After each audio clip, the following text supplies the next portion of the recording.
You have been told this before. You look younger than your age. You smiled, said thank you, and moved on. But have you ever stopped and asked yourself why? Not why as in, what cream do I use? Why as in, what is actually happening inside me that makes my body resist time differently than the woman next to me? Because here is what nobody tells you. Science can explain part of it: genetics, diet, sleep, hydration. But science cannot explain all of it. It cannot explain why two women with the same lifestyle, the same diet, the same sleep schedule age at completely different rates. It cannot explain why some women at 50 radiate a vitality that women at 30 have already lost. It cannot explain the glow. You know exactly what I mean. That quality certain women carry. Not beauty in the conventional sense. Something deeper, a luminosity that comes from within. People feel it before they see it. They cannot name it, but they are drawn to it. Ancient traditions had a name for it. They had an explanation for it. And they had specific practices to cultivate it. What modern science is only beginning to measure, priestesses, yoginis, and Taoist masters understood thousands of years ago. Your physical appearance is a direct reflection of your energetic state. And when your energy is aligned, your body does something remarkable. It slows down. Let me show you what I mean. Think about a woman you know who carries chronic resentment. Picture her face, the hard lines around her mouth, the tension in her jaw. Those lines did not come from age. They came from years of repeating the same internal state until her body carved it into her skin. Now think about a woman who suppresses her voice, who swallows what she wants to say to keep the peace. Her throat tightens, her jaw clenches. Over decades, this restructures her entire face. Not aging, tension fossilized into bone and tissue. And a woman living in constant anxiety? Her body is flooding with cortisol every single day. Cortisol literally breaks down collagen at the cellular level. She is not aging faster because of time. She is aging faster because her emotional state is dissolving her skin from the inside. But the reverse is equally true. A woman whose inner state is one of coherence, of flow, of alignment with something that matters to her, her body responds by preserving itself. The cells regenerate faster. The skin maintains its elasticity. The eyes keep their clarity. Not because she found a better serum, because her energy is feeding her body instead of consuming it. The ancient world had a name for this. The Hermetic masters called it the law of correspondence. As within, so without. Whatever lives inside you will eventually write itself on your body. This is not metaphor. This is the principle that every ancient longevity tradition was built upon. In India, the Ayurvedic system describes a substance called Ojas. Ojas is considered the most refined product of all bodily processes. It is the final essence that remains when everything you consume, food, air, water, experience, is fully digested and transformed. When Ojas is abundant, it is visible. It appears as a subtle glow in the skin, a brightness in the eyes, a warmth in the presence that others can feel. Ayurvedic texts describe women with high Ojas as appearing ageless, not because they defeated time, but because their body was operating at such a high level of internal efficiency that deterioration slowed dramatically. What depletes Ojas? Chronic stress, overwork, poor digestion, excessive mental activity, emotional toxicity, unprocessed grief, and most significantly, the unconscious leaking of life force energy through relationships, obligations, and environments that drain rather than nourish. What builds Ojas? Deep rest, joy, creative expression, time in nature, nourishing food eaten in peace, loving connection, meditation, and a state that the ancient texts call santosha, which translates as deep contentment. Not happiness as excitement, but happiness as a quiet, steady fullness. Notice what is on both lists. It is not products. It is not procedures. It is states of being. Now let us travel east to China. In the Taoist tradition, longevity was not a hope. It was a science. Taoist masters developed precise internal practices designed to preserve what they called Jing, the primordial essence stored in the kidneys and reproductive organs. Jing is your biological inheritance. You are born with a finite amount, and every stress, every illness, every excess expenditure of energy draws from this reserve. Most people burn through their Jing unconsciously. By 40, by 50, by 60, the reserve is depleted and the body shows it. Wrinkles, fatigue, gray hair, declining vitality. These are not signs of aging per se. They are signs of Jing depletion. But the Taoist masters discovered something extraordinary. Jing could be preserved, and under certain conditions, it could even be partially restored. The most documented case is Sun Bu-er, a Taoist woman master born in the year 1119. At the age of 51, after raising a family and living a conventional life, she undertook the practice of internal alchemy. The historical records describe a transformation so dramatic that people who knew her could not believe she was the same woman. Her vitality returned. Her appearance changed. She reportedly maintained extraordinary vitality until the end of her life, living decades beyond the expected lifespan of her era. What did she practice? Jing preservation through conscious energy circulation. Instead of allowing her life force to leak outward through stress, emotional reactivity, and unconscious living, she learned to draw it inward, refine it, and circulate it through specific pathways in her body. Month after month, year after year, the energy accumulated rather than dissipated. The Taoists had a specific term for women who mastered this practice: Nu Xian, female immortals. Not because they literally lived forever, but because their vitality was so extraordinary that they appeared to exist outside of normal time. And here is where it connects to you. Sun Bu-er began her practice after her reproductive years had ended, working with the deeper reserves of Jing already stored in her body. But for younger women, the Taoist masters discovered an even more direct source of this energy. Every month, your body generates an enormous surge of creative energy during your menstrual cycle. This is not just a biological event. It is an energetic event of immense power. In most women, this energy dissipates unconsciously. It leaks through stress, emotional labor, mental exhaustion, poor sleep, and the constant act of giving to everyone except yourself. The Taoist women practitioners learned to capture this monthly surge instead of losing it. They accumulated it deliberately, and the visible result was a vitality and youthfulness that defied their biological age. And this knowledge was not limited to the East. In Europe, before the Church consolidated its power, there existed a vast network of women who carried knowledge of the body, of plants, of energy, and of longevity. Village herbalists, midwives, and healers. These women understood which herbs preserved vitality, which preparations restored the skin, which practices kept the body supple, and the mind clear well into old age. They used rosemary and lavender not just as pleasant scents, but as specific neurological stimulants that modern research now confirms improve circulation and reduce cortisol. They used elderflower and nettle in preparations that we now know contain powerful anti-inflammatory compounds.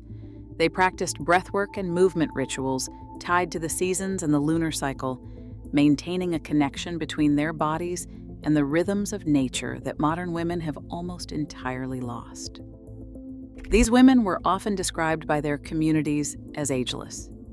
They carried a vitality and clarity that set them apart, and their knowledge was passed from mother to daughter, from healer to apprentice, through an unbroken chain that stretched back centuries. Then the Inquisition came. Between the 14th and 17th centuries, an estimated 40 to 60,000 people were executed across Europe. The overwhelming majority were women: herbalists, midwives, healers, women who maintained independent knowledge of the body, all classified as witches, all burned, drowned, or hanged. In a span of 300 years, an entire lineage of feminine wisdom about the body, about energy, about longevity, was severed.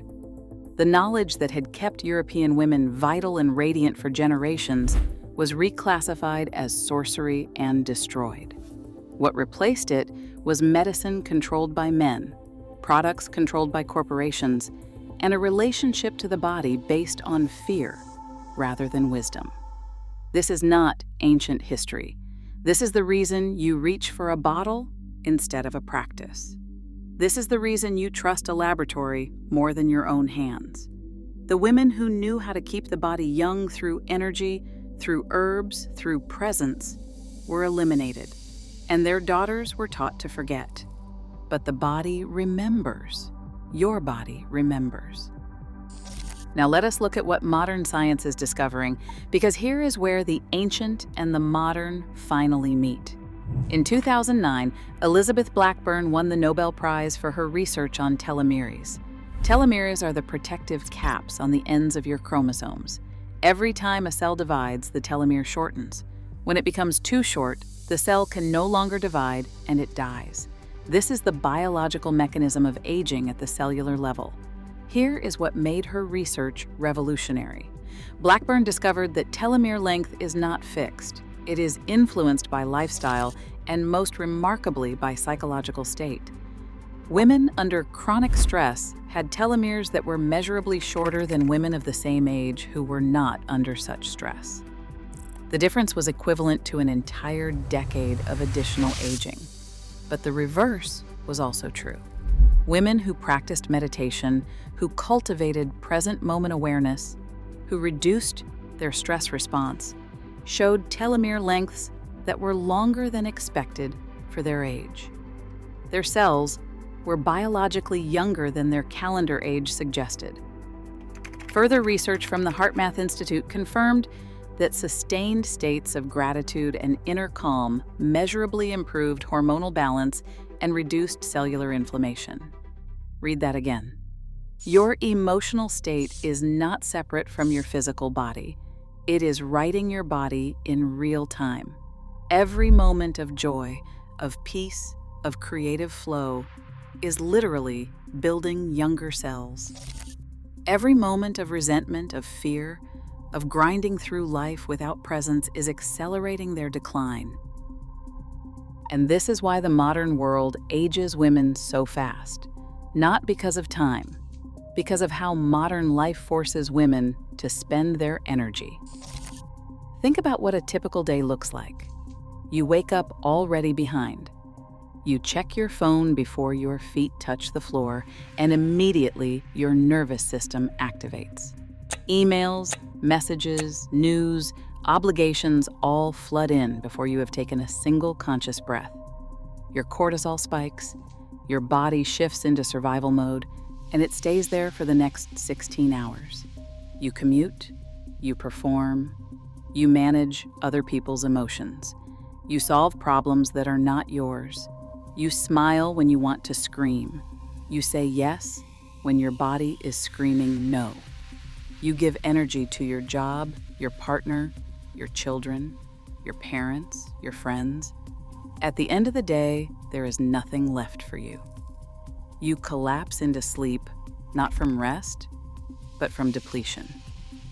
And tomorrow, you do it again. This is not living. This is hemorrhaging. Every single day, you are losing more energy than you are generating. Your body keeps the score. It writes the deficit on your face, in your posture, in the dimming of your eyes, in the heaviness that settles into your skin.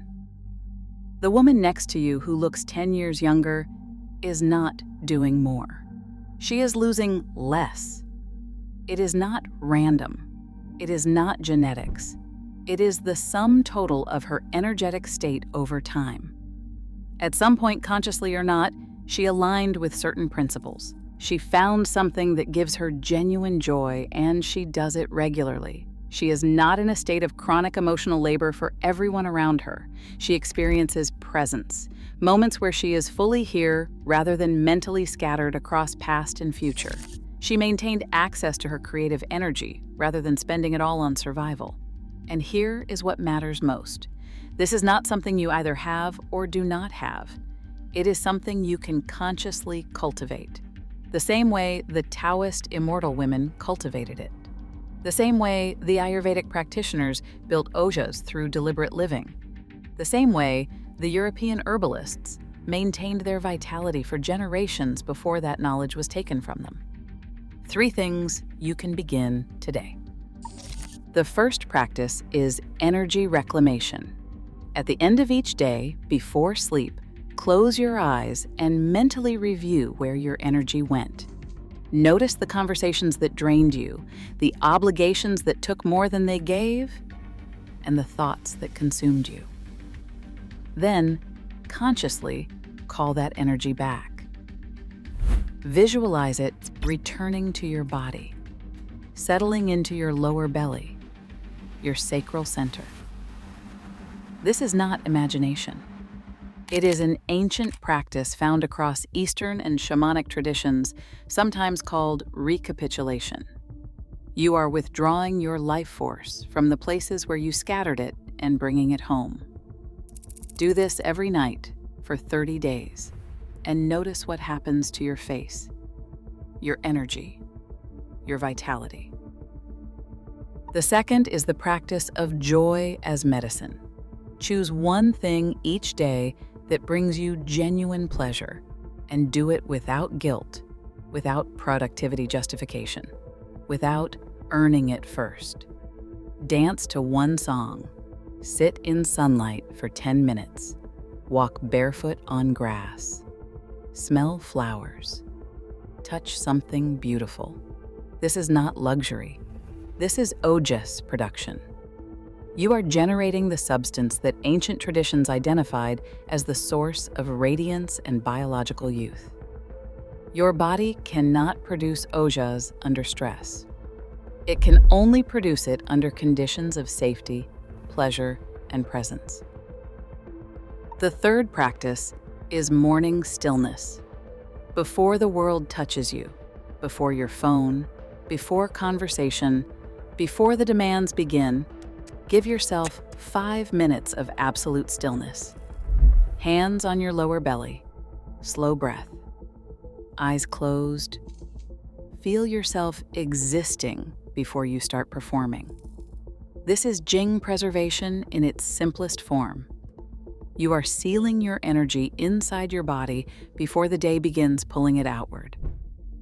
The Taoist women masters began every single day this way, not as a ritual, as survival, because they understood that a woman who starts her day scattered will end it depleted, and a woman who starts her day contained will end it radiant. Time is not your enemy. Depletion is your enemy. Unconscious energy loss is your enemy. Living in a state of chronic output without input is your enemy. The women who look younger than their age are not fighting time. They are simply losing less energy than the women around them. They are retaining what most people throw away every single day without realizing it. You cannot reverse your calendar age, but you can change the rate at which your body expresses it. That rate is determined not by your genes, not by your products, not by your surgeon. It is determined by your energy, by how much you keep versus how much you leak. The ancient world understood this perfectly. 3 continents, 3 traditions, 1 truth. Preserve your energy, and your body preserves itself. The question is not whether this works. Thousands of years of tradition and modern Nobel Prize research both confirm it. The question is whether you will keep pouring yourself empty for a world that does not pour back, or whether you will begin today to keep what is yours. If this reached you at the right moment, write the word Radiance in the comments. Let it be your first act of reclamation. Subscribe to this channel. We are only beginning to uncover what was hidden from you and what your body has been waiting for you to remember.